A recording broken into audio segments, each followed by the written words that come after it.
Starting May 7th across the nation, you're going to need a travel ID to fly within the U.S. KGUN 9's Andrew Christensen is at Tucson International Airport with more about why you're going to need one if you plan on traveling. Well, there's a really simple way to check if you have an Arizona travel ID. Check to see if you have that star in the very right corner of your driver's license or ID card. And without that, the Arizona Department of Transportation tells me you're not going to be able to get through TSA if you don't have that or any other federally compliant credential.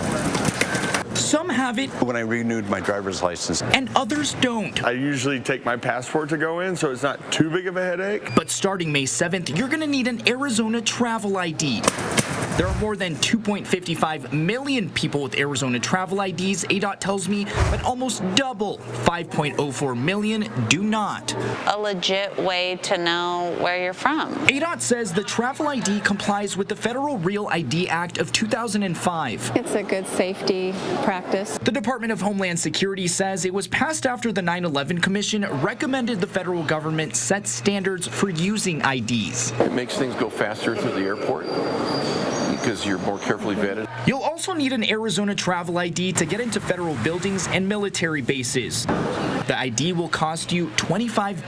$25 for 8 years. I kind of think $3 a year. That's not even half a coffee. The ID is valid for 8 years in most cases, ADOT says, but if you're 65 or older, it's every 5 years. get out there and take care of it. And if you don't have the travel ID, ADOT tells me you can still get through TSA if you have other federally compliant IDs like a passport or military ID. Reporting at the Tucson International Airport, Andrew Christensen, KGUN 9.